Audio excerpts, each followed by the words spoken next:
കർത്താവായ യേശുക്രിസ്തുവിൻ്റെ നിസ്തുലമായ നാമത്തിൽ ഞങ്ങളെ കേൾക്കുന്ന എല്ലാവർക്കും സ്നേഹ വന്ദനങ്ങൾ. നിങ്ങളിൽ പലരും ബീഹാറിൽ നിന്നുള്ള കൗതുകകരമായ ഒരു വാർത്ത കേട്ട് കാണും എന്ന് ഞാൻ വിശ്വസിക്കുന്നു. ശിവലിംഗവുമായി ബന്ധപ്പെട്ടതാണത്. ലോകത്തിലെ ഏറ്റവും വലിയ ശിവലിംഗവുമായി തമിഴ്നാട്ടിലെ മഹാബലിപുരത്ത് നിന്ന് ബീഹാറിലെ കിഴക്കൻ ചമ്പാരനിൽ നിർമ്മാണത്തിലിരിക്കുന്ന വിരാട് രാമായണ ക്ഷേത്രത്തിലേക്ക് പോയ ലോറി വഴിയിൽ കുടുങ്ങിയ വാർത്തയെക്കുറിച്ചാണ് ഞാൻ പറഞ്ഞത്. ഗ്രാനൈറ്റ് പാറയിൽ നിർമ്മിച്ച വിഗ്രഹത്തിന് 33 അടി നീളവും 210 ടൺ ഭാരവുമുണ്ട്. 5 സംസ്ഥാനങ്ങളിലൂടെ 2100 കിലോമീറ്ററിലധികം സഞ്ചരിച്ചാണ് ഇത് ലക്ഷ്യസ്ഥാനത്ത് എത്തിക്കേണ്ടത്. മഹാബലിപുരത്ത് നിന്ന് പുറപ്പെട്ട ശേഷം വഴിയിലുടനീളം ഭക്തർ നിരനിരയായി നിന്ന് മന്ത്രോച്ചാരണങ്ങളും പൂജകളും നടത്തി വിഗ്രഹത്തെ സ്വാഗതം ചെയ്യുകയുണ്ടായി. കഴിഞ്ഞ വർഷം നവംബറിലാണ് തമിഴ്നാട്ടിൽ നിന്ന് വിഗ്രഹവുമായി ലോറിക്കാർ യാത്ര ആരംഭിച്ചത്. ജനുവരി ആദ്യത്തിലാണ് വിഗ്രഹം വഹിച്ച ലോറി വടക്കൻ ബീഹാറിലെ ഗോപാൽഗഞ്ച് ജില്ലയിലെ ഗണ്ഡക് നദിക്ക് അല്ലെങ്കിൽ നാരായണി നദിക്ക് കുറുകെ സ്ഥിതി ചെയ്യുന്ന ഡുമരിയ ഘട്ട് പാലത്തിലെത്തിയത്.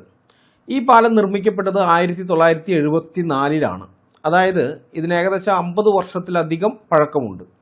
നിലവിൽ ഈ പാലം അതീവ ഗുരുതരമായ അവസ്ഥയിലാണ് ഉള്ളത്. പാലത്തിന് ബലക്ഷയം സംഭവിച്ചിട്ടുണ്ട്. സ്ലാബുകളിലും മറ്റും വിള്ളലുകൾ കണ്ടെത്തിയിട്ടുള്ളതിനാൽ ഭാരമേറിയ വാഹനങ്ങൾ കടന്നു പോകുന്നത് അപകടകരമാണ്. ശിവലിംഗത്തിൻ്റെ ഭാരം 210 ടണ്ണാണെങ്കിൽ അത് വഹിക്കുന്ന വാഹനത്തിൻ്റെ ഭാരം 160 ടണ്ണിലധികമാണ്. ആകെ 370 ടണ്ണിലധികം ഭാരം. ശിവലിംഗവും അത് വഹിക്കുന്ന ട്രക്കും കൂടി ചേരുമ്പോൾ ഉണ്ടാകുന്ന അമിത ഭാരം താങ്ങാൻ ഡുമരിയ ഘട്ട് പാലത്തിന് കഴിയില്ലെന്ന ആശങ്കയെ തുടർന്നാണ് ശിവലിംഗത്തിൻ്റെ മുന്നോട്ടുള്ള യാത്ര മുടങ്ങിയത്. നിലവിൽ ഈ പാലത്തിൻ്റെ ബലക്ഷയം കാരണം വലിയ തോതിലുള്ള ഗതാഗത നിയന്ത്രണങ്ങളും തടസ്സങ്ങളും അവിടെ നിലനിൽക്കുന്നുണ്ടായിരുന്നു. അതിനിടയിലാണ് കൂടുതൽ ബുദ്ധിമുട്ടുണ്ടാക്കിക്കൊണ്ട് ശിവലിംഗമുള്ള ലോറി അവിടെ പിടിച്ചിട്ടിരിക്കുന്നത്.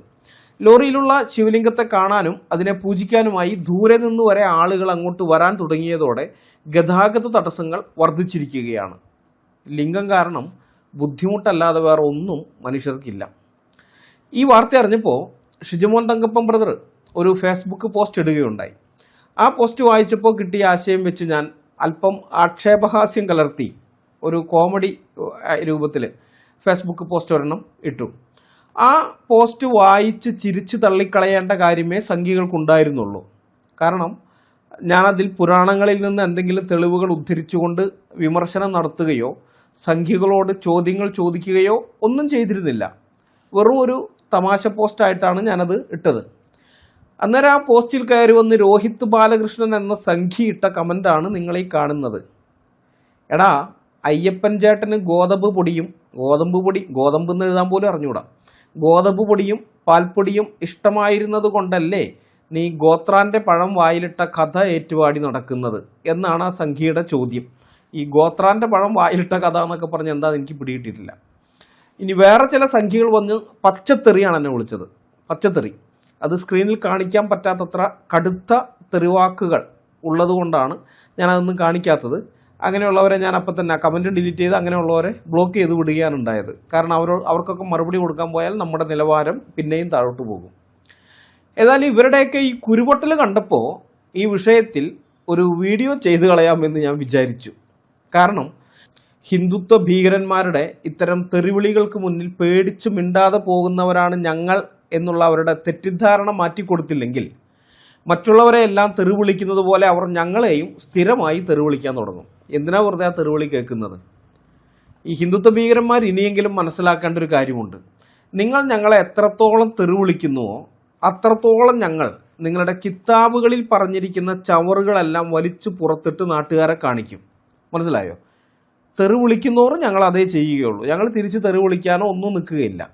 ഞങ്ങൾ ഇങ്ങനെയുള്ള കാര്യങ്ങൾ ചെയ്യും. അപ്പോൾ അക്കാര്യം നിങ്ങൾ ഇനിയെങ്കിലും മറക്കാതിരിക്കുക. അപ്പോൾ നമുക്ക് ശിവലിംഗത്തിനെ കുറിച്ച് പറയുന്ന പ്രധാനപ്പെട്ട 3 വിവരണങ്ങൾ നോക്കാം.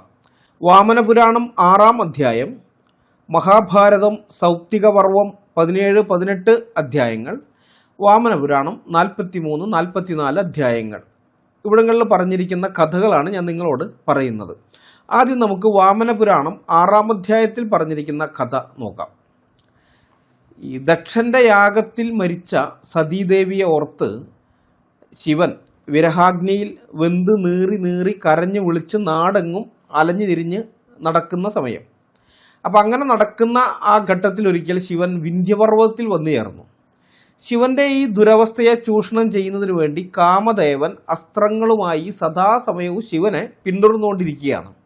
ശിവൻ ഈ വിന്ധ്യപർവ്വതത്തിൽ വന്നു ചേർന്ന ഉടനെ കാമദേവൻ അവിടെയും ചെന്ന് ശിവനെ അമ്പെയ്യാൻ തുടങ്ങി. കാമാസ്ത്രങ്ങൾ കൊണ്ട് പൊറുതിമുട്ടിയ ശിവൻ അവിടെ നിന്ന് പാഞ്ഞ് ഭയങ്കരമായ ദാരുവനത്തിൽ കടന്നു. അവിടെ മഹർഷിമാർ പത്നിമാരൊന്നിച്ച് പാർത്തിരുന്നു. അപ്പോൾ ശങ്കരനെ കണ്ട ഋഷിമാർ അദ്ദേഹത്തെ വണങ്ങി. ശിവൻ അവരോട് ഭിക്ഷ ചോദിച്ചു. ഋഷിമാർ ആരും മിണ്ടിയില്ല, ശങ്കരനോട് പ്രതികരിച്ചില്ല, ഒന്നും മിണ്ടിയില്ല. ശങ്കരൻ പിന്നീട് എല്ലാ ആശ്രമങ്ങളിലും ചുറ്റി നടന്നു. മഹാദേവൻ ആശ്രമത്തിൽ പ്രവേശിക്കുന്നത് കണ്ടപ്പോൾ ഭർത്താക്കന്മാരിൽ മനസ്സുറപ്പിച്ച പതിവ്രതകളായ അരുന്ധതിയും അനസൂയയും ഒഴികെ ഭാർഗവന്റെയും ആത്രേയന്റെയും ഭാര്യമാർ കാമാതുരരായി. അവർ മനസ്സിളകി മദനപീഡയാൽ ലഹരി പിടിച്ച് ശിവന്റെ പിന്നാലെ നടക്കുകയായി. സ്വന്തം ആശ്രമങ്ങളെ ശൂന്യമാക്കിയിട്ട് ആ മുനിപത്നിമാർ മതയാനയെ പിടിയാനകൾ പിന്തുടരുന്നത് പോലെ ഗൃഹസ്ഥ നിയമങ്ങൾ ലംഘിച്ച് ശിവനെ പിന്തുടർന്നു. അപ്പോൾ ഇത് എത്ര നേരം കണ്ടുകൊണ്ട് നിൽക്കാൻ പറ്റും? മുനിമാർക്ക് അവസാനം കോപം വന്നു. അപ്പോൾ കോപിച്ച രണ്ട് മുനിമാർ, ഭാർഗവ മുനിയും അങ്കിരസ് മുനിയും, അവർ ശിവനൊരു ശാപം കൊടുക്കുകയാണ്. അങ്ങയുടെ ലിംഗം താഴെ വീണു പോകട്ടെ എന്ന് ശപിച്ചു. ഉടനെ ശിവന്റെ ലിംഗം താഴെ വീഴുകയും ശിവൻ അപ്രത്യക്ഷനാകുകയും ചെയ്തു. ഈ വീണലിംഗം ഉണ്ടല്ലോ, അത് ചെയ്തത് മഹാസംഭവമാണ്. ആ വീണലിംഗം ചെയ്ത പ്രവൃത്തി. വീണലിംഗം ഭൂതലത്തെ പിളർത്തി പാതാളത്തിലെത്തി, മീതെ ബ്രഹ്മാണ്ടത്തെയും പിളർത്തി. തൽക്ഷണം ഭൂമിയും പർവ്വതങ്ങളും നദികളും വൃക്ഷങ്ങളും പാതാളവും എന്നു വേണ്ട ചരാചര ലോകം മുഴുവൻ കുലുങ്ങിപ്പോയി. പ്രപഞ്ചം കുലുങ്ങുന്നത് കണ്ടിട്ട് ബ്രഹ്മാവ് ക്ഷീരസാഗരത്തിൽ പോയി വിഷ്ണുവിനെ കണ്ടു. ഈ പ്രകൃതിക്ഷോഭത്തിന് കാരണം എന്തെന്ന് ബ്രഹ്മാവ് ചോദിച്ചു വിഷ്ണുവിനോട്. എന്തുകൊണ്ടാണ് ഇങ്ങനെ ഈ ലോകങ്ങളൊക്കെ വിറയ്ക്കുന്നതെന്ന്. ഇത് കേട്ട് വിഷ്ണു പറയുകയാണ്, അല്ലയോ ബ്രഹ്മാവേ, ചില ഋഷിമാർ ശിവന്റെ ലിംഗം ശാപത്താൽ അറുത്തുമാറ്റി. ആ ലിംഗത്തിൻ്റെ ഭാരം ഭൂമിക്ക് താങ്ങാനാവാത്തതാണ് ഈ കുലുക്കത്തിന് കാരണം. ഈ അത്യത്ഭുതം കേട്ട് ബ്രഹ്മാവ് വിഷ്ണുവിനെയും കൂട്ടിക്കൊണ്ട് ശിവന്റെ ലിംഗം കിടന്ന സ്ഥാനത്തേക്ക് നടന്നു. അപ്പോഴേക്കും ഈ ലിംഗം അങ്ങ് വളർന്നു വലുതായിരിക്കുകയാണ്. താഴെ പാതാളത്തിലേക്കും പോയി മുകളിൽ ആകാശമൊക്കെ ഭേദിച്ചങ്ങ് പോയിരിക്കുകയാണല്ലോ. അപ്പോൾ അനന്തമായ ഈ ലിംഗം കണ്ടിട്ട് അത്ഭുത പരതന്ത്രനായ വിഷ്ണു ഗരുഡന്റെ പുറത്ത് കയറി പാതാളത്തിലേക്ക് ഇറങ്ങി. ബ്രഹ്മാവ് തൻ്റെ പത്മവിമാനത്തിൽ കയറി മുകളിലേക്കും സഞ്ചരിച്ചു. എന്നിട്ട് മുകളിൽ ചെന്നിട്ടും എത്തുന്നില്ല. എത്ര മുകളിൽ പോയിട്ട് ലിംഗത്തിൻ്റെ അഗ്രം കാണാത്തതുകൊണ്ട് അത്ഭുതപ്പെട്ട് തിരിച്ചു പോന്നു. ഇനി മഹാവിഷ്ണു അതുപോലെ തന്നെ പാതാളത്തിൽ ചെന്ന് 7 ലോകങ്ങളിൽ സഞ്ചരിച്ച് ഇതിൻ്റെ അറ്റം, ലിംഗത്തിൻ്റെ അറ്റം കാണാതെ തിരിച്ചു വെളിയിലേക്ക് പോന്നു.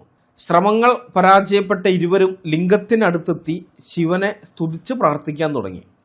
അപ്പോൾ പ്രാർത്ഥനയൊക്കെ കഴിഞ്ഞപ്പോൾ മഹേശ്വരൻ ദാരുവനത്തിൽ പ്രത്യക്ഷപ്പെട്ട് ഇവരോട് പറയുകയാണ്. മഹേശ്വരൻ്റെ അവസ്ഥ നിങ്ങളൊന്ന് ആലോചിച്ച് നോക്കണം. കാമദേവൻ ഇങ്ങനെ അമ്പെയ്ത് ആകെ പുള്ളി കാമാസക്തനായിട്ട് ഇങ്ങനെ നീറി അവശനായിട്ടിരിക്കുകയാണ്.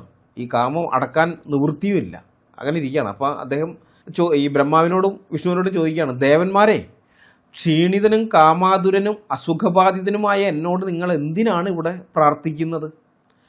അപ്പോൾ 2 ദേവന്മാരും മറുപടി പറഞ്ഞു, ശങ്കര, ഋഷിമാർ കാരണം ഭൂമിയിൽ വീണ ലിംഗത്തെ അങ്ങ് തിരികെ സ്വീകരിക്കണം. ഇതാണ് ഞങ്ങളുടെ പ്രാർത്ഥനയ്ക്ക് കാരണം. ഇതിനു വേണ്ടിയിട്ടാണ് ഞങ്ങൾ പ്രാർത്ഥിക്കുന്നത്. അപ്പോൾ ശിവൻ പറയുകയാണ്, വീണുപോയ ലിംഗം ഞാൻ തിരികെ എടുക്കണമെങ്കിൽ ദേവന്മാർ അത് ആരാധിക്കുമെന്ന് ഉറപ്പ് നൽകണം. അല്ലാത്ത പക്ഷം അതെനിക്ക് തിരിച്ചെടുക്കാൻ സാധിക്കില്ല എന്ന്. നിങ്ങളൊന്ന് ആലോചിച്ച് നോക്കണം. തൻ്റെ ലിംഗം ദേവന്മാർ പൂജിക്കണം, ആരാധിക്കണം, എങ്കിൽ മാത്രമേ ഞാനത് തിരിച്ചെടുക്കുകയുള്ളൂ. അല്ലെങ്കിൽ അത് ഇനി ഇങ്ങനെ വളർന്നുകൊണ്ടേയിരിക്കും, ലോകത്തിനതൊരു ഭാരമാകും. അപ്പോൾ ലോകത്തിന് അങ്ങനെ ഭാരമാകുന്നത് ശരിയല്ലല്ലോ എന്ന് കരുതിയിട്ട് വിഷ്ണു സമ്മതിച്ചു. ശരി, അങ്ങനെ ആവട്ടെ, ഞങ്ങൾ ആരാധിച്ചോളാം എന്ന് പറഞ്ഞ് വിഷ്ണു അത് സമ്മതിക്കുന്നു. ബ്രഹ്മാവ് കനകപിംഗളമായ ബിംബത്തെ തന്നെത്താൻ കൈക്കൊണ്ടു. അതിനുശേഷം മഹാവിഷ്ണു 4 ജാതികളെയും അവർക്കെല്ലാം ശിവപൂജയ്ക്കുള്ള പലതരം പ്രാമാണിക ശാസ്ത്രങ്ങളെയും നിർമ്മിച്ചു. ബ്രഹ്മാവ് വിഷ്ണു ഇത്രയൊക്കെ ചെയ്തതിന് ശേഷം മടങ്ങിപ്പോവുകയും ശിവൻ തൻ്റെ ലിംഗം തിരിച്ചെടുക്കുകയും ചെയ്തു. ഇത് വാമനപുരാണം 6-ാം അധ്യായത്തിലെ കഥയാണ്. എങ്ങനെയാണ് ലിംഗാരാധന വന്നത് എന്നുള്ള കാര്യം വിവരിക്കുകയാണ്. വാമനപുരാണത്തിലെ ഈ കഥ എഴുതിയിരിക്കുന്നത് ഏതോ ശൈവ ബ്രാഹ്മണനാണ്. അതുകൊണ്ടാണ് ബ്രഹ്മാവും വിഷ്ണുവും ശിവനേക്കാൾ താഴെയായി ഈ കഥയിൽ പ്രത്യക്ഷപ്പെടുന്നത്. ഇനി ശിവലിംഗത്തെ പൂജിക്കാൻ തുടങ്ങിയതിനെക്കുറിച്ചുള്ള വേറൊരു കഥ, അത് മഹാഭാരതത്തിൽ നിന്നാണ്. ഓപ്പറേഷൻ ശിവതാണ്ഡവം, അതാണ് ആ കഥ. പ്രപഞ്ചത്തിലെ ആദ്യത്തെ ലേബർ തർക്കവും അടിപിടിയും ഒക്കെയാണ് ഈ കഥയിലുള്ളത്. ഈ മഹാഭാരതത്തിലെ ഈ കഥ വായിക്കുമ്പോൾ നമുക്ക് തോന്നുന്നത് ഇതൊരു പുരാണ കഥയാണോ അതോ ഏതെങ്കിലും പഴയ തമിഴ് മാസ് സിനിമയുടെ ക്ലൈമാക്സ് ആണോ എന്നാണ്. അതുപോലത്തെ കഥയാണത്. സംഗതി സിമ്പിളാണ്. ഈ ഹൈന്ദവ വിശ്വാസപ്രകാരം പ്രപഞ്ചത്തിൻ്റെ ചീഫ് കോൺട്രാക്ടറായ ബ്രഹ്മാവ് ശിവനൊരു പ്രൊജക്റ്റ് ഏൽപ്പിക്കുകയാണ്. ഇപ്പോഴൊന്നല്ല കേട്ടോ, ആദിയിൽ നടന്ന കാര്യമാണ്, ആദിയിൽ ഏറ്റവും ആരംഭത്തിൽ. അപ്പോൾ പ്രൊജക്റ്റ് ഇതാണ്: വെച്ച് താമസിപ്പിക്കാതെ എത്രയും വേഗം ഭൂമിയിൽ പ്രജകളെ സൃഷ്ടിക്കണം. ഇതാണ് പ്രൊജക്റ്റ്. ഈ വെച്ച് താമസിപ്പിക്കാൻ പാടില്ല എന്നത് മലയാള പരിഭാഷയിലില്ല, ഇംഗ്ലീഷ് പരിഭാഷയിലുണ്ട്. അപ്പം അങ്ങനെ ശിവൻ പ്രൊജക്റ്റ് ഏറ്റെടുത്തു, സൃഷ്ടി നടത്താം എന്ന് സമ്മതിച്ചു. എന്നിട്ട് ഈ വലിയ പ്രൊജക്റ്റ് ചെയ്യാനുള്ള ഊർജ്ജം വേണമല്ലോ, ഊർജ്ജം വേണം, പിന്നെ ടൂൾസൊക്കെ വേണം, ആയുധമൊക്കെ വേണമല്ലോ. അപ്പോൾ ആയുധത്തിന് ബലം വേണം. അപ്പോൾ അതിനൊക്കെ വേണ്ടിയിട്ട് അതിനുള്ള ഊർജ്ജം സംഭരിക്കാൻ വേണ്ടി, പണിയായുധത്തിന് ബലം കിട്ടാൻ വേണ്ടി വെള്ളത്തിനടിയിൽ പോയി ശിവൻ ദീർഘമായ ഒരു തപസ്സങ്ങട് ആരംഭിച്ചു. അപ്പോൾ കാലം കുറേ കഴിഞ്ഞ് ശിവൻ വെള്ളത്തിൽ നിന്ന് പൊങ്ങി വരാൻ, അപ്പോഴേക്കും ബ്രഹ്മാവ് വേറെ ആളുകളെ ഉണ്ടാക്കി അവരിലൂടെ സൃഷ്ടിയൊക്കെ നടത്തി കഴിഞ്ഞിരുന്നു. അപ്പോൾ അതിൽ നമുക്ക് ബ്രഹ്മാവിനെ കുറ്റം പറയാൻ പറ്റുമൊന്നുമില്ല കേട്ടോ. ഏതൊരു പ്രൊജക്റ്റ് മാനേജരും ചെയ്യുന്നതേ ബ്രഹ്മാവും ചെയ്തിട്ടുള്ളൂ. ഒരു പ്രൊജക്റ്റ് ഏൽപ്പിച്ചിട്ട് അതിൻ്റെ ഡെഡ് ലൈൻ കഴിഞ്ഞിട്ടും തൊഴിലാളിയെ കാണാതായാൽ എന്ത് ചെയ്യും? പണി അറിയാവുന്ന വേറെ ആൾക്കാരെ ഏൽപ്പിക്കും. അത് തന്നെയാണ് ബ്രഹ്മാവും ചെയ്തത്. പക്ഷെ ഇത് കണ്ട ശിവന് സഹിച്ചില്ല. എന്നെ ഏൽപ്പിച്ച പണി നിങ്ങൾ വേറെ ആളെ കൊണ്ട് ചെയ്യിക്കുമോ എന്ന ഭാവത്തിൽ ശിവൻ സ്വന്തം പണിയായുധമായ ലിംഗം അങ്ങ് പറിച്ചെടുത്ത് ഒറ്റയേറാണ് ഭൂമിയിലേക്ക്. ഈ ലിംഗം കൊണ്ട് എനിക്കിനി എന്ത് ഉപയോഗമാണുള്ളതെന്നൊരു ഡയലോഗും അടിക്കുന്നുണ്ട്. മലയാള പരിഭാഷയിൽ ആ ഡയലോഗ് ഇല്ല, പക്ഷെ ഇംഗ്ലീഷ് പരിഭാഷയിൽ കാണാം. What use is this penis to me, someone else has already populated the earth എന്നാണ് ശിവൻ പറയുന്നത്. എന്ന് വെച്ചാൽ ഇനി ഈ ലിംഗം കൊണ്ട് എനിക്കെന്ത് കാര്യം? ഭൂമിയിൽ പ്രജകളെ നിറയ്ക്കാൻ വേറെ ആളുണ്ടായില്ല, അവർ ഓൾറെഡി നിറച്ച് കഴിഞ്ഞല്ലോ എന്നാണ് ശിവൻ പറയുന്നത്. ഈ ജോലി പോയ ദേഷ്യത്തിന് ടൂൾസ് വലിച്ചെറിയുന്ന തൊഴിലാളികളെ ഞാൻ ഇഷ്ടം പോലെ കണ്ടിട്ടുണ്ട്. ഏതാണ്ട് അതുപോലത്തെ ഒരു പരിപാടിയാണ് ഇവിടെ ശിവനും ചെയ്തത്. പക്ഷെ ഇത് കുറച്ച് കടന്ന കൈയായിപ്പോയി എന്നാണ് എൻ്റെ അഭിപ്രായം. ഇത്രയും വേണ്ടായിരുന്നു.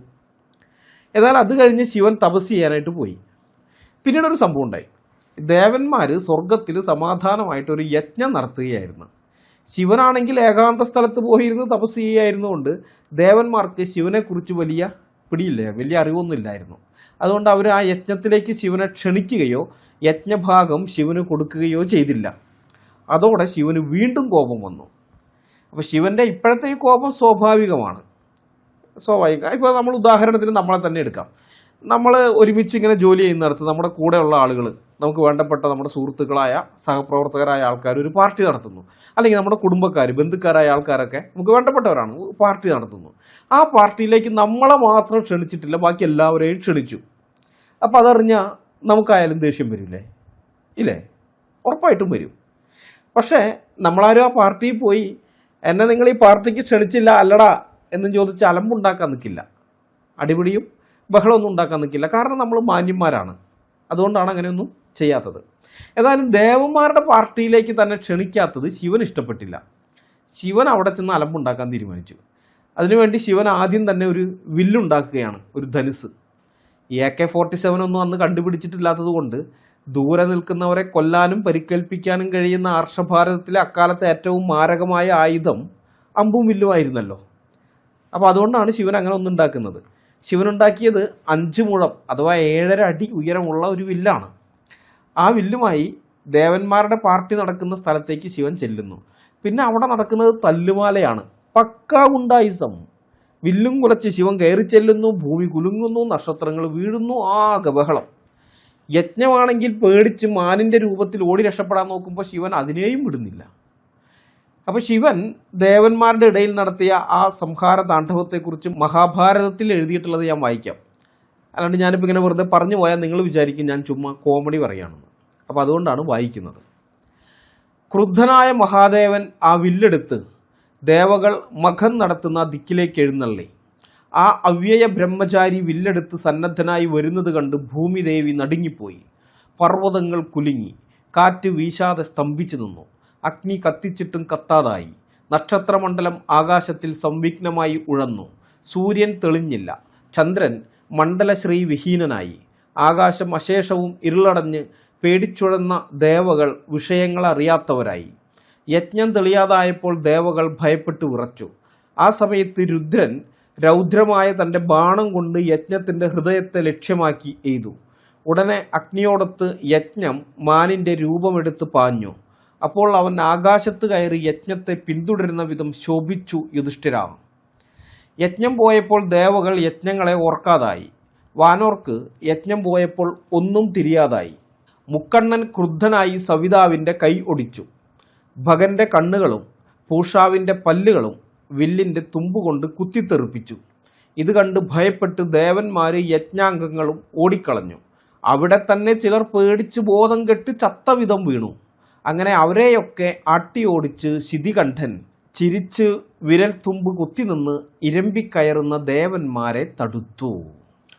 അന്ന് ശിവൻ നടത്തിയ സർജിക്കൽ സ്ട്രൈക്കിൻ്റെ കണക്കുകൾ നോക്കിയാൽ ആരും ഞെട്ടും. ഈ ദേവലോകത്തെ വൈദ്യന്മാരായ അശ്വിനി ദേവകൾക്ക് സന്തോഷമായിട്ടുണ്ടാവും. കാരണം അവർക്ക് കുറേ പേഷ്യൻസിനെ കിട്ടിയല്ലോ.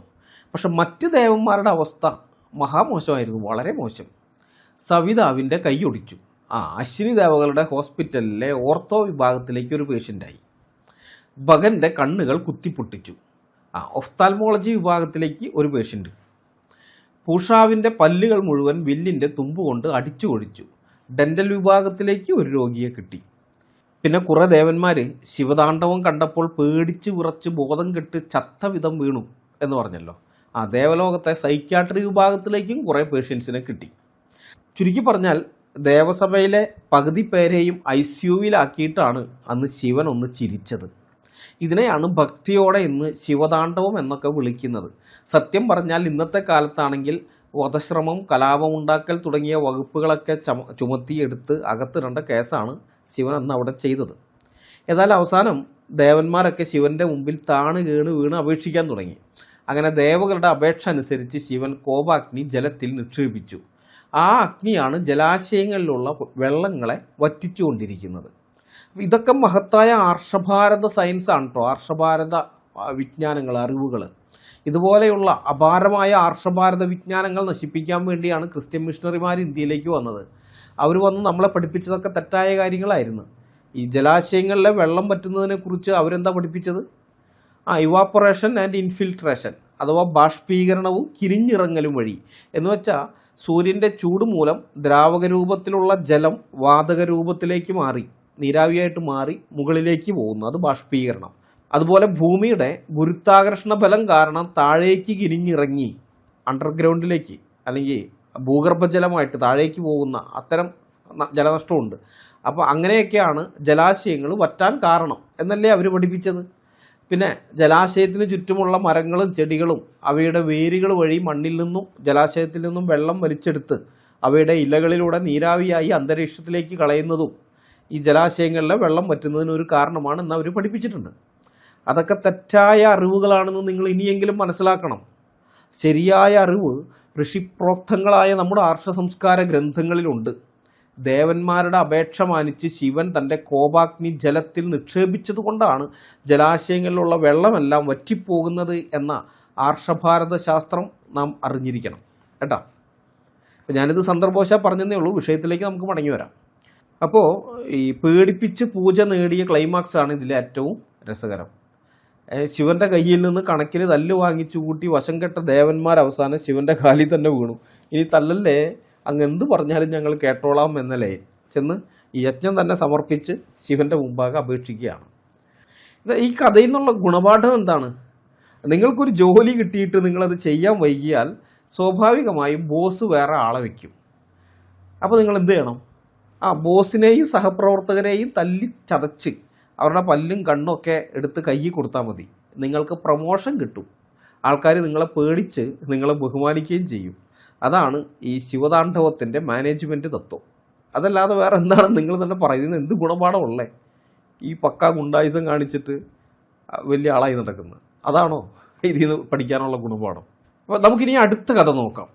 ഇപ്പോൾ നാം കണ്ട കഥ ഓപ്പറേഷൻ താണ്ഡവമായിരുന്നെങ്കിൽ ഇനി കേൾക്കാൻ പോകുന്ന കഥ ഓപ്പറേഷൻ ദാരുവനം. ഋഷിമാരുടെ സദാചാരം അളക്കാൻ ശിവന്റെ തുണി അഴിച്ചുള്ള ആട്ടമാണ്. വാമനപുരാണത്തിലെ 43-44 അധ്യായങ്ങളിലാണ് ഈ കഥയുള്ളത്. വാമനപുരാണത്തിലെ ഈ കഥ വായിക്കുമ്പോൾ തോന്നുന്നത് പുരാണകാലത്തെ സ്റ്റിംഗ് ഓപ്പറേഷനുകൾ ഇന്നത്തെ ചാനലുകാരേക്കാൾ ഭംഗിയായി അക്കാലത്ത് ദൈവങ്ങൾ നടത്തിയിരുന്നു എന്നാണ്. കഥയിലെ പ്രധാന സംഭവങ്ങൾ ഒരു ആധുനികൻ്റെ കണ്ണിലൂടെ നോക്കിയാൽ കാണുന്ന കാഴ്ചകൾ അതിമനോഹരമാണ്. ഞാനതൊന്ന് വിവരിക്കാം. ഞാനിതിങ്ങനെ വിവരിക്കുന്നത് മനഃപൂർവ്വം തന്നെയാണ്. സാധാരണ ഞാൻ ഇങ്ങനെയൊന്നുമല്ല, പുസ്തകത്തിൽ എഴുതിയത് എന്താണോ അത് വായിക്കുകയാണ് ചെയ്യാറ്. പക്ഷേ ഇവന്മാർ ഭീഷണിപ്പെടുത്താണ് നമ്മളെ. നിനക്ക് അങ്ങനെ ചെയ്യണം ഇങ്ങനെ ചെയ്യണമെന്നൊക്കെ പറഞ്ഞുകൊണ്ട് ഒരുത്തൻ കേസ് കൊടുക്കുമെന്നും പറഞ്ഞ് ഭീഷണിപ്പെടുത്തിയിരുന്നു. ഇവന്മാരുടെ ഈ ഭീഷണി കാരണം കൊണ്ട് ഇങ്ങനെയൊക്കെ സംസാരിക്കേണ്ടി വരികയാണ്. മനസ്സിലായോ? അതൊന്നും നല്ലതല്ല, ഭീഷണിയൊന്നും നല്ലതല്ല. ഞങ്ങൾ ഈ ഭീഷണിയുടെ മുമ്പിൽ പതറിപ്പോകുന്നവരെല്ലാം നിങ്ങൾ ഇനിയെങ്കിലും മനസ്സിലാക്കുക. നിങ്ങളിങ്ങനെയൊക്കെ ഞങ്ങളെ ഭീഷണിപ്പെടുത്താനൊക്കെ വരികയാണെങ്കിൽ, പേടിപ്പിച്ചിട്ട് നിശബ്ദനാക്കാന്നൊക്കെ വിചാരിക്കുകയാണെന്നുണ്ടെങ്കിൽ ഞങ്ങൾ ഇതേപോലെ കോമഡി രൂപത്തിലായിരിക്കും ഇതൊക്കെ പറയുക. ആൾക്കാർക്ക് കേട്ട് ചിരിക്കാമെന്നേ ഉള്ളൂ. ആ ലെവലിൽ ഞങ്ങൾ പറയും. അതല്ല, നിങ്ങൾ മാന്യമായിട്ട് ഞങ്ങളുടെ ആശയ സംവാദത്തിന് വരികയാണെന്നുണ്ടെങ്കിൽ അതേ മാന്യതയോടുകൂടെ അതേ ഗൗരവത്തിൽ തന്നെ നിങ്ങളുടെ പുസ്തകങ്ങളെ ഞങ്ങളും മുഖവിലയ്ക്കെടുത്ത് അതിൽ നിന്ന് കാര്യങ്ങൾ പറഞ്ഞ് സംസാരിക്കും കേട്ടോ. അപ്പോൾ ഇനിയെങ്കിലും ഇങ്ങനെയുള്ള മണ്ടത്തരങ്ങൾ നിങ്ങൾ കാണിക്കാതിരിക്കുക. അപ്പോൾ ഓക്കെ, നമുക്ക് തുടങ്ങാം. ബ്രഹ്മാവിൻ്റെ മനസ്സിൽ നിന്ന് ജനിച്ച ബാലഖില്യന്മാർ എപ്പോഴും സ്നാനവും ദേവപൂജയും ഒക്കെ ചെയ്തുകൊണ്ട് ഉപവാസവ്രതങ്ങളാൽ ദേഹം ശോഷിപ്പിക്കുകയുണ്ടായി. 1, 2, 10, 20, 100, 200 അല്ല, 1000 ദിവ്യവത്സരം മുഴുവൻ മെലിഞ്ഞ് ഞരമ്പുകൾ പൊങ്ങിയ അവർ ശിവനെ ആരാധിച്ചു. എന്നിട്ടും ശിവൻ അവരെ മൈൻഡ് ചെയ്തില്ല. ശിവൻ അവരുടെ മുമ്പിൽ പ്രത്യക്ഷപ്പെട്ടതേയില്ല. മുനിമാരാണെങ്കിൽ വിട്ടുകൊടുക്കാൻ തയ്യാറുമല്ല. അവർ മനസ്സ് മടുക്കാതെ തപസ് മുന്നോട്ട് തന്നെ കൊണ്ടുപോവുകയാണ്. പിന്നീട് ഒരിക്കൽ ശിവൻ പാർവതിയോടുകൂടി ആകാശമാർഗത്തിലൂടെ എഴുന്നള്ളുമ്പോൾ എല്ലും തോലുമായി പട്ടിണി കിടന്ന് പ്രാർത്ഥിക്കുന്ന ഋഷിമാരെ കണ്ടപ്പോൾ ദേവിക്ക് സഹതാപം തോന്നി, പാർവതി ദേവിക്ക്. അപ്പോൾ പാർവതി ദേവി ശുപാർശ നടത്തുകയാണ് ശിവൻ്റെ അടുക്കൽ. ദേവാ, ദാരുവനവാസികളായ മഹർഷിമാർ കഷ്ടപ്പെടുകയാണല്ലോ. ദയവ് ചെയ്ത് അവരുടെ കഷ്ടപ്പാടുകൾ എൻ്റെ പേരിൽ തീർത്തു കൊടുക്കണം. ദേവാ, ആ ധർമ്മിഷ്ഠന്മാരുടെ ദുഷ്കൃത്യം ഒടുങ്ങാത്ത ഒന്നാണെന്നോ, എല്ലും ഞരമ്പുകളും കൂടി വരണ്ടുണങ്ങിയിട്ടുള്ള അവർക്ക് ഇനിയും സിദ്ധി വരുന്നില്ലല്ലോ എന്നൊക്കെയാണ് ശുപാർശ ചെയ്യുന്നത്. പക്ഷേ ശിവൻ ഒരു സൈക്കോളജിസ്റ്റാണ്. ആൾക്കാർ ഒറ്റ നോട്ടത്തിൽ തന്നെ കാര്യങ്ങൾ മനസ്സിലാക്കാൻ കഴിവുള്ള മനുഷ്യനല്ല ആളാണ്. അപ്പോൾ അദ്ദേഹം പാർവതിയോട് പറയാണ്, ദേവി, ധർമ്മത്തിൻ്റെ സ്ഥാനം വളരെ ആഴമേറിയതാണ്. നിനക്കത് അന്യമാണ്. ഇവർ പുറമേ മാത്രമേ സന്യാസിമാരുള്ളൂ, ഉള്ളിൽ ഫുൾ കാമവും ക്രോധവുമാണ്. ഇവർ വെറും വിഡ്ഢികളാണ്. അപ്പോൾ ഭാര്യയ്ക്കത് വിശ്വാസമായില്ല.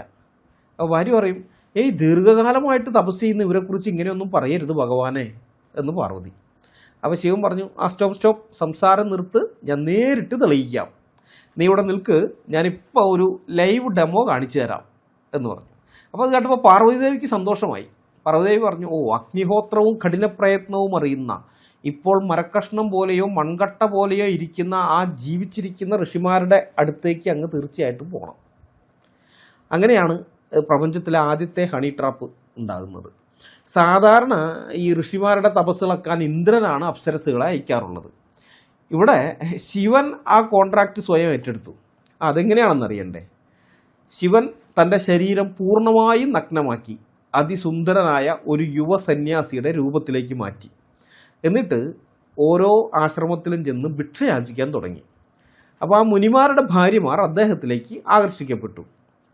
ഇതൊരുമാതിരി വല്ലാത്ത പരീക്ഷണമായിപ്പോയി. ഈ കഠിന തപസ് ചെയ്യുന്ന സന്യാസിമാരുടെ ആത്മനിയന്ത്രണം എത്രത്തോളം ഉണ്ടെന്ന് അളക്കാൻ അവരുടെ ഭാര്യമാരുടെ മുമ്പിൽ പോയി തുണി അഴിച്ചു നിൽക്കുന്നത് ഏതു തരം സിലബസ് ആണെന്ന് ആർഷ സംസ്കാര ദൈവങ്ങൾക്ക് മാത്രമേ അറിയൂ. നമ്മുടെ ചിന്തയിലൊന്നും നിൽക്കുന്ന കാര്യമല്ല ഇത്. സനാതനികൾക്ക് മാത്രമേ ഇതിൽ നിന്ന് ദൃഷ്ടാന്തമൊക്കെ കണ്ടെത്താൻ പറ്റുകയുള്ളൂ. സംഘികൾ ഒരുപക്ഷെ പറയുമായിരിക്കും, ഇന്നത്തെ കാലത്ത് യൂട്യൂബർമാർ ചെയ്യുന്ന പ്രാങ്ക് വീഡിയോ ഒക്കെ പണ്ടേ ചെയ്ത ആളാണ് ഞങ്ങളുടെ ശിവനെന്ന്. പറയാൻ പറ്റില്ല, അവരതും പറഞ്ഞുകൊണ്ട് നടക്കും.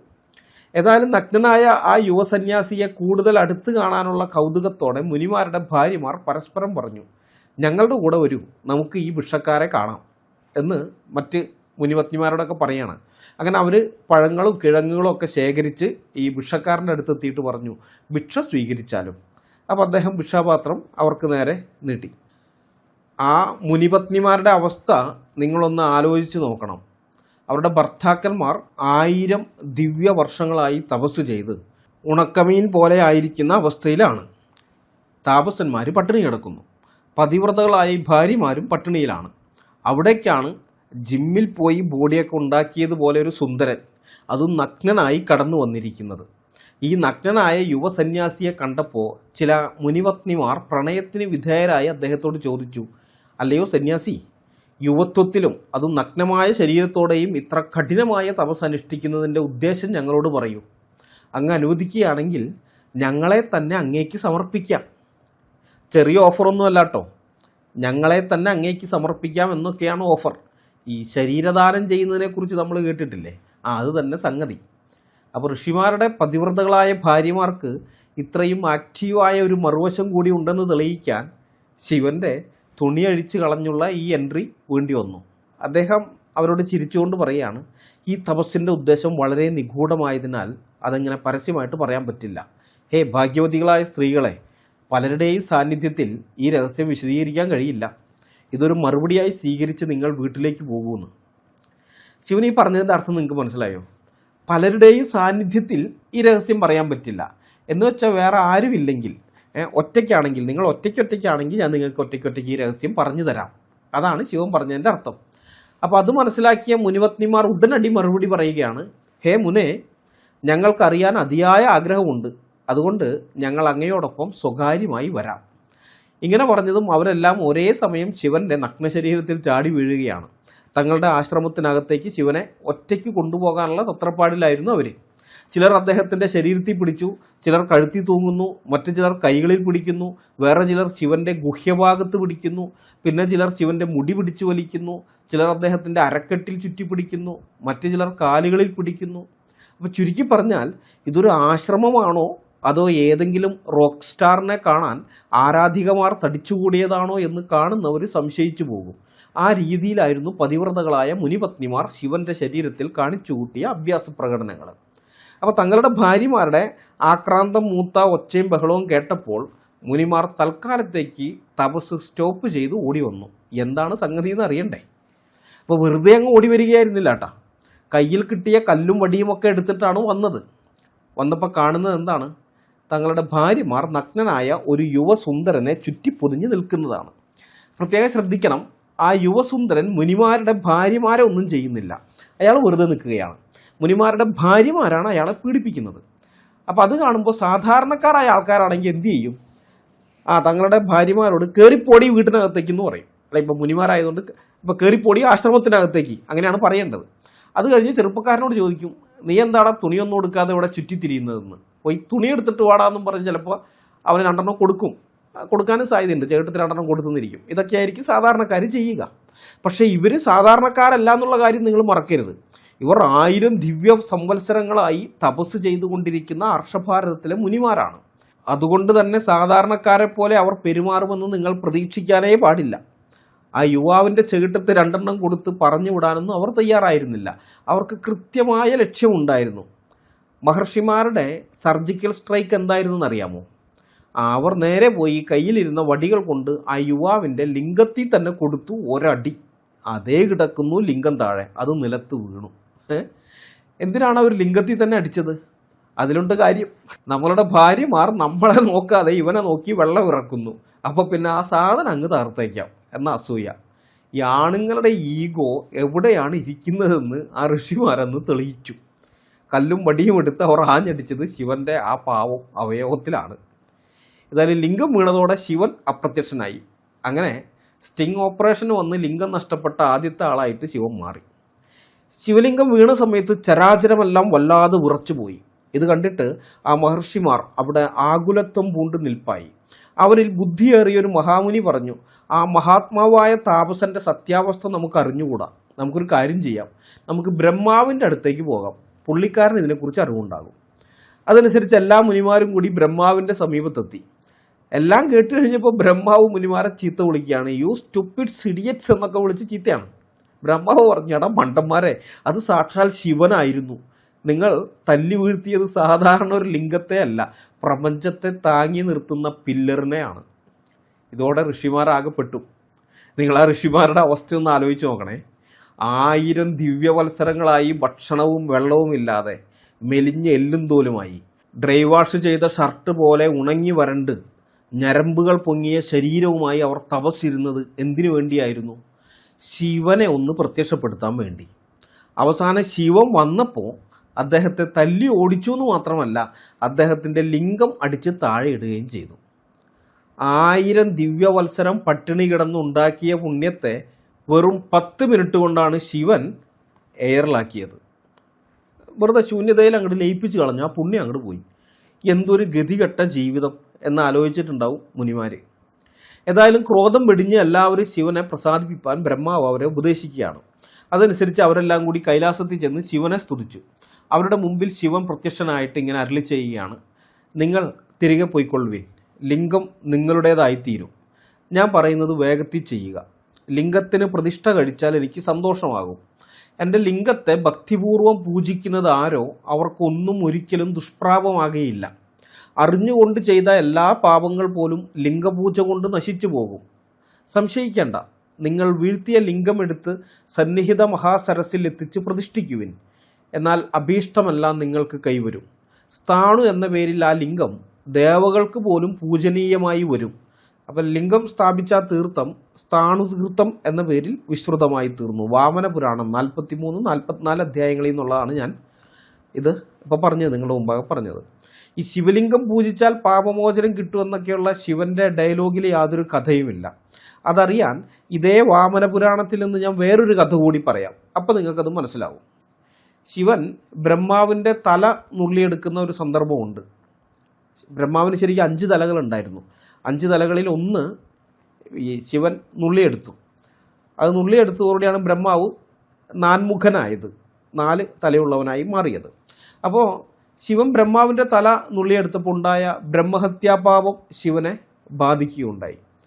നീലനിറവും ചെമ്പിച്ച തലമുടിയുമായി ഭയങ്കരിയായ ബ്രഹ്മഹത്യ ശിവൻ്റെ അടുക്കൽ വന്നെത്തി. ആ വിരൂപത്തെ കണ്ടിട്ട് ശിവൻ, ഭയങ്കരി നീ ആരാണ്, എന്തിനു വന്നു എന്ന് ചോദിച്ചു. അതിഘോരയായ ബ്രഹ്മഹത്യ കപാലിയോട് പറഞ്ഞു, ഞാൻ ബ്രഹ്മഹത്യയാണ്, എന്നെ ഏറ്റുകൊള്ളുക. ഇപ്രകാരം പറഞ്ഞ് ബ്രഹ്മഹത്യ ശിവനിൽ ദേഹമെങ്ങും ചുട്ടുപൊള്ളുമാറ് ആവേശിച്ചു. ബ്രഹ്മഹത്യാ പീഡിതനായ ശിവൻ ബദര്യാശ്രമത്തിലേക്ക് ചെന്നു. പക്ഷെ അവിടെ ഋഷിമാരായ നരനാരായണന്മാരെ കണ്ടില്ല. ദുഃഖിതനായ ശിവൻ സ്നാനം ചെയ്യുന്നതിനായി യമുനയിലേക്ക് പോയി. അവിടെ ചെന്ന് ശിവൻ മുങ്ങിയപ്പോൾ അതിലെ വെള്ളം വറ്റിപ്പോയി. കാളിന്തി വറ്റിപ്പോയത് കണ്ടിട്ട് ശിവൻ സ്നാനത്തിന് പ്ലക്ഷദ്വീപിലേക്ക് ചെന്നു. അത് മറഞ്ഞുപോയി. പ്ലക്ഷദ്വീപ് പേടിച്ച് മറഞ്ഞുപോയി. കാരണം ശിവനെങ്ങാനും വന്ന് മുങ്ങിക്കഴിഞ്ഞാൽ അതോടുകൂടി തീർന്നു, ഇത് വെള്ളം വറ്റിയില്ലാണ്ടായി പോകും. അപ്പോൾ അതിനേക്കാളും ഭേദം ഇവിടുന്ന് സ്ഥലം വിടാം. അത് അവിടുന്ന് സ്ഥലം വിട്ടു. പിന്നെ പുഷ്കരാരണ്യം, മാഗധാരണ്യം, സൈന്ധവാരണ്യം, നൈമിഷാരണ്യം, ധർമാരണ്യം ഇവിടങ്ങളിലൊക്കെ നടന്ന് കുഴങ്ങിയെന്നല്ലാതെ സ്നാനം ചെയ്യാൻ ശിവന് സംഗതി വന്നില്ല. ആ ഭയങ്കരിയായ ബ്രഹ്മഹത്യ വിട്ടുമാറിയതുമില്ല. പുണ്യങ്ങളായ നദികളിലും തീർത്ഥങ്ങളിലും ആശ്രമങ്ങളിലും ദേവാലയങ്ങളിലുമൊക്കെ സഞ്ചരിച്ചിട്ടും യോഗമനുഷ്ഠിച്ചിട്ടും പരമശിവന് പാപമോചനം സിദ്ധിച്ചില്ല. ഒടുവിൽ മനസ്സുമടുത്ത് ശിവൻ കുരുക്ഷേത്രത്തിൽ ചെന്നു ചേർന്നു. അവിടെ ചെന്നപ്പോൾ ഗരുഡവാഹനനായ ചക്രവാണിയെ കണ്ടെത്തി. ശിവൻ അദ്ദേഹത്തെ അഞ്ജലിബദ്ധനായി നിന്നുകൊണ്ട് സ്തുതിച്ചു. സ്തുതിയുടെ അവസാനം ശിവൻ വിഷ്ണുവിനോട് അപേക്ഷിക്കുകയാണ്, ഒരു ബ്രാഹ്മണനെ വധിച്ചത് മൂലം, അതായത് ബ്രഹ്മാവ് ഒരു ബ്രാഹ്മണനാണെന്നാണ് വിശ്വാസം. അപ്പോൾ ബ്രാഹ്മണനെ വധിച്ചത് മൂലം എൻ്റെ ശരീരത്തിൽ പ്രവേശിച്ച തിന്മകളെ അങ്ങ് നശിപ്പിക്കണം. ബോധപൂർവം ചെയ്ത ആ കൃത്യം കാരണം ഉത്കണ്ഠയുടെ തീയിലിരുന്ന് ഞാൻ വെന്തുരുകുകയാണ്. അങ്ങ് പരിശുദ്ധനാണ്, അതിനാൽ ശുദ്ധി എന്ന വരം നൽകി എന്നെ അനുഗ്രഹിച്ചാലും ഞാൻ അങ്ങയെ വീണ്ടും വീണ്ടും നമിക്കുന്നു. ഇത് കേട്ടപ്പോൾ മഹാവിഷ്ണു ശിവന് ബ്രഹ്മഹത്യാപാപം തീരുന്നതിനുള്ള വഴി ഓതിക്കൊടുക്കുകയാണ്. അതിങ്ങനെയാണ്: ഹേ മഹേശ്വര, ബ്രഹ്മഹത്യാപാപത്തിൻ്റെ ഘോരമായ ഫലങ്ങൾ ഇല്ലാതാക്കാനുള്ള വഴി ഞാൻ നിർദ്ദേശിക്കാം എന്ന് പറഞ്ഞിട്ട് പിന്നെ പറയുകയാണ്, പ്രയോഗമണ്ഡലത്തിൽ ഉൾപ്പെടുന്ന പുണ്യഭൂമിയിൽ എൻ്റെ അംശത്തിൽ നിന്നും ജനിച്ച യോഗശായി എന്ന പേരോടെ നാശമില്ലാത്ത ഒരു പുരുഷൻ വസിക്കുന്നുണ്ട്. സർവ്വപാപങ്ങളെയും നീക്കുന്ന പുണ്യ നദിയായ വരണ അദ്ദേഹത്തിൻ്റെ വലതുകാലിൽ നിന്നും ഉത്ഭവിച്ചതാണ്. ശ്രേഷ്ഠമായ അസി എന്ന നദി അദ്ദേഹത്തിൻ്റെ ഇടതുകാലിൽ നിന്നും ഉത്ഭവിച്ചു. ലോകത്തിൽ വെച്ച് ഏറ്റവും പവിത്രമായവയാണ് ഈ 2 നദികൾ. ഈ 2 നദികൾക്കും മധ്യത്തിലുള്ള പ്രദേശമാണ് യോഗശായിയുടെ ക്ഷേത്രം. മൂന്ന് ലോകത്തിലും വെച്ച് ഏറ്റവും മുഖ്യമായതും സർവ്വപാപങ്ങളും നശിപ്പിക്കുന്നതുമായ ഒരു തീർത്ഥമാണത്. അതിന് തുല്യമായ മറ്റൊരു പുണ്യസ്ഥലം ആകാശത്തോ ഭൂമിയിലോ പാതാളത്തിലോ ഇല്ല. അവിടെയാണ് പ്രശസ്തമായ വാരണാസി നഗരം സ്ഥിതി ചെയ്യുന്നത്. അതായത് വാരണ എന്ന് പറയുന്ന നദിയും അസി എന്ന് പറയുന്ന നദിയും, ഈ രണ്ട് നദിയും കൂടി ഉള്ളത് കൊണ്ടാണ് അതിന് വാരണാസി എന്ന് പേര് വന്നിരിക്കുന്നത്. ശ്രേഷ്ഠരായ ബ്രാഹ്മണർ ചൊല്ലുന്ന വേദമന്ത്രങ്ങളുടെ ശബ്ദം സുഖലോലുപരായ ജനങ്ങളുടെ ശബ്ദവുമായി അവിടെ ഇടകലരുന്നു. അങ്ങനെ അവ രണ്ടും ചേർന്നുണ്ടാകുന്ന ശബ്ദം മംഗളകരമായി തീരുന്നു. നഗരവീഥികളിലൂടെ നടക്കുന്ന സ്ത്രീകളുടെ ചുവന്ന ചായം പൂശിയ പാദങ്ങൾ കണ്ട് അത് ആമ്പൽപ്പൂവാണെന്ന് തെറ്റിദ്ധരിച്ച് ചന്ദ്രൻ പോലും അവിടെ ആശയക്കുഴപ്പത്തിലാകുന്നു. അവിടുത്തെ ക്ഷേത്രങ്ങൾ ചന്ദ്രൻ്റെ സഞ്ചാരത്തെ തടസ്സപ്പെടുത്തുന്നത്ര ഉയരമുള്ളവയാണ്. അവയുടെ മുകളിലെ കൊടികൾ കാറ്റിൽ പറക്കുമ്പോൾ പകൽ സമയത്ത് സൂര്യപ്രകാശത്തെ പോലും മറയ്ക്കുന്നു എന്നൊക്കെ പറഞ്ഞ് പിന്നെ അങ്ങോട്ടേക്ക് വാരണാസിയുടെ വർണ്ണനയാണ്. വാരണാസി മഹാസംഭവമാണ് എന്ന് ആ വർണ്ണന കേൾക്കുന്ന ഏതൊരാൾക്കും മനസ്സിലാകും. അങ്ങനെ വാരണാസി വർണ്ണനയൊക്കെ കഴിഞ്ഞതിന് ശേഷം വിഷ്ണു പാപമോചനത്തിനുള്ള വഴി ശിവന് പറഞ്ഞു കൊടുക്കുകയാണ്. ഹേ സുരേശ, ഇത്രമാത്രം സവിശേഷതകളുള്ള വാരണാസിയിലെ മഹാശ്രമത്തിൽ സൂര്യഭഗവാൻ താമസിക്കുന്നുണ്ട്. അദ്ദേഹം സർവ്വ പാപങ്ങളെയും നശിപ്പിക്കുന്നു. ദശാശ്വമേധം എന്ന സ്ഥലത്ത് എൻ്റെ അംശമായ കേശവനെ ദർശിച്ചാൽ അങ്ങയുടെ പാപങ്ങൾ നീങ്ങും. വിഷ്ണുവിൻ്റെ നിർദ്ദേശപ്രകാരം ശിവൻ ഗരുഡനെ പോലെ വേഗത്തിൽ വാരണാസിയിലെത്തി. അദ്ദേഹം ആദ്യം ദശാശ്വമേധത്തിൽ ചെന്ന് ലോലനെ ദർശിച്ചു. പുണ്യതീർത്ഥങ്ങളിൽ സ്നാനം ചെയ്തു. അങ്ങനെ ആ പുണ്യനഗരിയിൽ വെച്ച് അദ്ദേഹം പാപമുക്തനായി. പിന്നീട് അദ്ദേഹം കേശവനെ വണങ്ങി പറഞ്ഞു, ഹേ ഋഷികേശ, അങ്ങയുടെ കാരുണ്യം കൊണ്ട് ബ്രഹ്മഹത്യാപാപം നീങ്ങിയിരിക്കുന്നു. എങ്കിലും ഈ തലയോട്ടി, അതായത് ബ്രഹ്മാവിൻ്റെ നുള്ളിയെടുത്ത തല, അത് ശിവൻ്റെ കയ്യിലുണ്ട്. ആദ്യം തന്നെ പറയാൻ വിട്ടുപോയി നേരത്തെ. ബ്രഹ്മാവ് ഈ ബ്രഹ്മഹത്യാപാപം ശിവൻ്റെ ശരീരത്തിൽ പ്രവേശിച്ച സമയത്ത് തന്നെ ഈ തല കയ്യിൽ ഒട്ടിപ്പിടിച്ചിരിക്കുകയാണ്. ഇത് കുടഞ്ഞു കളയാൻ വേണ്ടി ശിവൻ കുറേ ശ്രമിക്കുന്നുണ്ട്, എന്ത് ചെയ്തിട്ടും പോകുന്നില്ല. ഈ സഞ്ചരിക്കുന്ന സമയത്തൊക്കെ കയ്യിൽ ഈ തലയൊട്ടിയും വെച്ച ആദ്യം തലയായിരുന്നു, പിന്നെ ചീഞ്ഞ് മാംസമൊക്കെ പോയി കഴിഞ്ഞപ്പോൾ അവസാനം തലയൊട്ടിയായി. പിന്നെ ഈ തലയോട്ടി അല്ലെങ്കിൽ കപാലം അതും കൊണ്ടാണ് നടക്കുന്നത്. ഈ പ്രദേശങ്ങളിലെല്ലാം ചുറ്റി നടന്നപ്പോൾ ഒക്കെ കയ്യിൽ ഈ സാധനം ഉണ്ടിട്ടാ. അതിപ്പോൾ പാപം, ഈ ബ്രഹ്മഹത്യാപാപം വിട്ടുപോയിട്ടും ഇത് പോയിട്ടില്ല. അതാണ് ശിവൻ ഈ പറയുന്നത്. ഇത് ബ്രഹ്മഹത്യൻ്റെ കയ്യിൽ നിന്ന് പോയി, പക്ഷേ ഈ തലയോട്ടി ഇപ്പോഴും എൻ്റെ കയ്യിൽ ഒട്ടിയിരിക്കുകയാണ്. എനിക്കിതിൻ്റെ കാരണം മനസ്സിലാകുന്നില്ല. അങ്ങ് തന്നെ ഇതിനൊരു പരിഹാരം പറഞ്ഞു തരണം. മഹാദേവൻ്റെ വാക്കുകൾ കേട്ടപ്പോൾ ഈ യോഗശായി മറുപടി പറയുകയാണ്, ഹേ രുദ്ര, ഇതിൻ്റെ കാരണം ഞാൻ പറയാം. എൻ്റെ മുന്നിലുള്ള താമരപ്പൂക്കൾ വിരിഞ്ഞു നിൽക്കുന്ന ഈ ദിവ്യ സരസ് വളരെ പവിത്രവും ഗന്ധർവാദികളാൽ പൂജിക്കപ്പെടുന്നതുമാണ്. ഹേ ശംഭോ, അങ്ങ് ഈ പുണ്യസരസിലൊന്ന് മുങ്ങുക. അപ്പോൾ തന്നെ കയ്യിലുള്ള തലയൊട്ടി വേർപെട്ടു പോകും. ഈ സംഭവത്തോടെ അങ്ങ് കപാലി എന്നും ഈ സ്ഥലം കപാലമോചനം എന്നും അറിയപ്പെടും. വേദവിധി പ്രകാരം മഹേശ്വരൻ ആ സരസിൽ മുങ്ങുകയും ത്രിപുരാന്തകനായ ശിവൻ മുങ്ങിയ ഉടൻ തന്നെ കയ്യിലുണ്ടായിരുന്ന തലയൊട്ടി പിടിവിട്ട് താഴെ വീഴുകയും ചെയ്തു. അങ്ങനെ ഭഗവാന്റെ അനുഗ്രഹത്താൽ ആ തീർത്ഥം കപാലമോചനം എന്ന പേരിൽ പ്രശസ്തമായി. ഇതാണ് വാമനപുരാണം 3-ാം അധ്യായത്തിൽ പറയുന്ന കഥ. അപ്പോൾ പ്രധാനപ്പെട്ട ഒരു ചോദ്യം ഇവിടെ ഉയർന്നു വരുന്നുണ്ട്. ശിവൻ ആദ്യം, ഇത് തൊട്ടു മുമ്പത്തെ കഥയിൽ നമ്മൾ കണ്ടല്ലോ, ശിവലിംഗത്തെ നോക്കി പൂജിച്ചാൽ സകല പാപങ്ങൾക്കും മോചനം കിട്ടുമെന്നാണ് ശിവൻ പറയുന്നത്. അപ്പോൾ അത് സത്യമാണെന്നുണ്ടെങ്കിൽ ശിവൻ ഇങ്ങനെ ബ്രഹ്മഹത്യപാപം മാറാൻ വേണ്ടി അലഞ്ഞു തിരിഞ്ഞ് നടന്ന് കഷ്ടപ്പെടേണ്ട കാര്യമുണ്ടോ? ശിവനൊന്ന് കുനിഞ്ഞ് അരക്കെട്ടിലേക്ക് നോക്കി ഒന്ന് തൊഴുതാ പോരായിരുന്നോ? ശിവലിംഗത്തെ പൂജിച്ചാൽ സകല പാപവും മോചിക്കപ്പെടും, അറിഞ്ഞുകൊണ്ട് ചെയ്ത പാപങ്ങളടക്കം എല്ലാം മോചിക്കപ്പെടുമെന്നല്ലേ പറഞ്ഞേ. അപ്പോൾ അതങ്ങ് ചെയ്താൽ പോരായിരുന്നോ? എന്താ ചെയ്തില്ല? അപ്പോൾ ശിവന് തന്നെ അറിയാം തൻ്റെ ലിംഗത്തിനെ പൂജിച്ചത് കൊണ്ടൊന്നും പാപമോചനം കിട്ടില്ല എന്നുള്ള കാര്യം. തൻ്റെ ലിംഗം പൂജിക്കുന്നവർക്ക് താൻ പാപമോചനം കൊടുക്കാമെന്ന് പറയുന്ന ശിവൻ സ്വന്തം പാപം തീർക്കാൻ വിഷ്ണുവിൻ്റെ ഉപദേശം തേടി കയ്യിൽ കപാലവുമായി അലയുന്നതിൽ വലിയൊരു വൈരുദ്ധ്യമുണ്ട്. വലിയ വൈരുദ്ധ്യം. ശിവൻ എന്തുകൊണ്ട് സ്വന്തം ലിംഗത്തിൽ നോക്കി തൊഴുതില്ല എന്ന ചോദ്യം വളരെ ലളിതമാണെങ്കിലും അത് തുറന്നു കാട്ടുന്നത് പുരാണങ്ങളിലെ ഇത്തരം വൈരുദ്ധ്യങ്ങളെയാണ്. ഇതൊക്കെ വെറും കഥകൾ മാത്രമല്ലേ എന്ന് പറഞ്ഞ് തള്ളിക്കളയാൻ വരട്ടെ. ഈ കഥകളിലൂടെ ബ്രാഹ്മണർ ഇവിടുത്തെ രാജാക്കന്മാരെ വരെ എങ്ങനെയാണ് അടിമകളാക്കിയതെന്ന് നമുക്ക് മനസ്സിലാക്കാൻ സാധിക്കും. ഹൈന്ദവ ധർമ്മശാസ്ത്രങ്ങളും പുരാണങ്ങളും പ്രകാരം ഒരു ബ്രാഹ്മണനെ വധിക്കുന്നതിനെയാണ് ബ്രഹ്മഹത്യ എന്ന് പറയുന്നത്. അത് പഞ്ചമഹാപാതകങ്ങളിൽ ഒന്നാണ്. ഹൈന്ദവ വിശ്വാസമനുസരിച്ച് ഏറ്റവും വലിയ 5 പാപങ്ങളുണ്ട്. അതാണ് പഞ്ചമഹാപാതകങ്ങൾ. അതിലൊന്നാണ് ബ്രാഹ്മണനെ കൊല്ലുക എന്നുള്ളത്. ബാക്കിയുള്ളത് സ്വർണം മോഷ്ടിക്കുന്നത്, മദ്യപാനം, ഗുരുപത്നീ ഗമനം, പിന്നെ ഈ 4 പാപങ്ങൾക്ക് കൂട്ടുനിൽക്കൽ, ഇതൊക്കെയാണ്. പുരാണങ്ങളിൽ ബ്രഹ്മഹത്യയെ ഭീകരരൂപിയായ ഒരു സ്ത്രീ ആയിട്ടാണ് പലപ്പോഴും ചിത്രീകരിച്ചിരിക്കുന്നത്. കൊലപാതകം നടത്തിയ, അതായത് ബ്രാഹ്മണനെ കൊന്നു കഴിഞ്ഞാൽ ആ ബ്രാഹ്മണ വധം നടത്തിയ ആ കൊലപാതകിയെ ഈ രൂപം പിന്തുടർന്നു വന്ന് അയാളുടെ ഉള്ളിൽ പ്രവേശിക്കും, എന്നിട്ട് അയാളുടെ സമാധാനം കെടുത്തും. ഇതാണ് വിശ്വാസം. ബ്രാഹ്മണനെ കൊന്നാൽ ഈ ബ്രഹ്മഹത്യ കൊലയാളിയുടെ ഉള്ളിൽ ഇങ്ങനെ കയറിപ്പറ്റും. അപ്പോൾ ഇതിൽ ഒരു കഥയുടെ ഉദ്ദേശം ലിംഗപൂജയുടെ മഹത്വം സ്ഥാപിക്കുക എന്നതാണ്.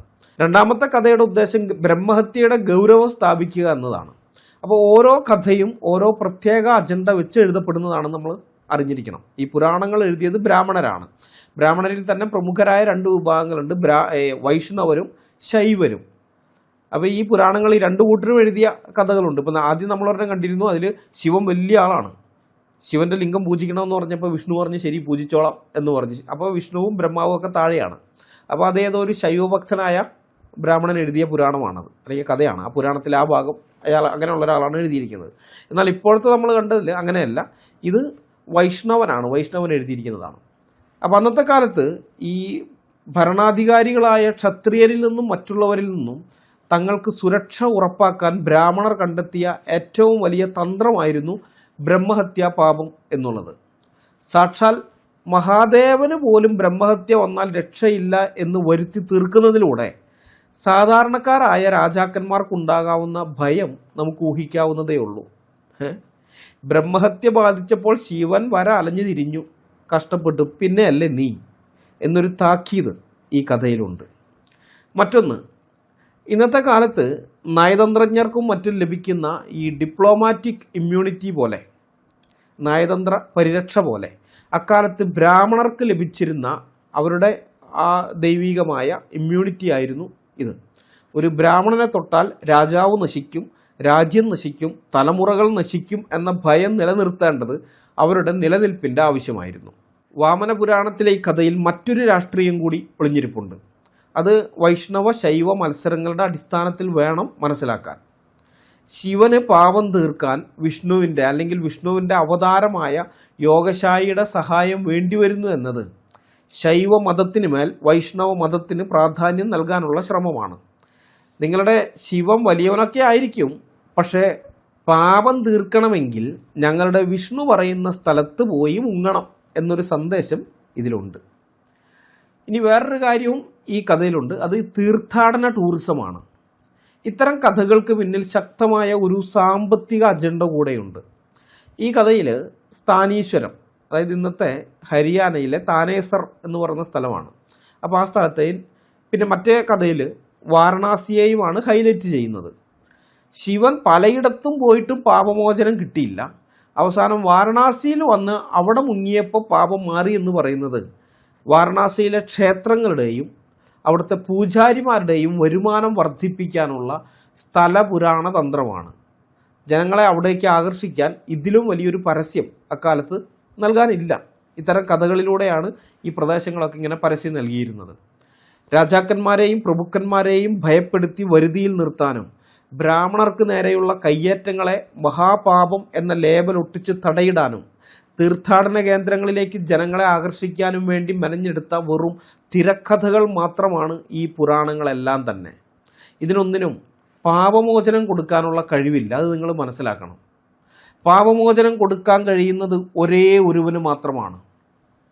സകല മനുഷ്യരുടെയും പാപം തൻ്റെ ശരീരത്തിൽ വഹിച്ച് ക്രൂശിൽ കയറി സ്വയം യാഗമായി തീർന്ന കർത്താവായ യേശു ക്രിസ്തുവിന് മാത്രം. മറ്റൊരുത്തരിലും രക്ഷയില്ല. നാം രക്ഷിക്കപ്പെടുവാൻ ആകാശത്തിൻ്റെ കീഴിൽ മനുഷ്യരുടെ ഇടയിൽ നൽകപ്പെട്ട വേറൊരു നാമവുമില്ല യേശു ക്രിസ്തുവിൻ്റെ നാമമല്ലാതെ. അതുകൊണ്ടാണ് ഞങ്ങൾ യേശു ക്രിസ്തുവിനെ കുറിച്ച് സംസാരിക്കുന്നത്. കയ്യിൽ കപാലവുമായി നടന്ന ശിവനെപ്പോലെ തന്നെയായിരുന്നു ഒരു കാലത്ത് ഞങ്ങളും. സമാധാനമോ ശാന്തിയോ ഒട്ടുമില്ലാതെ പാപമോചനത്തിന് വേണ്ടി ഓടി നടന്നവരായിരുന്നു ഞങ്ങൾ. മനസ്സിലായോ?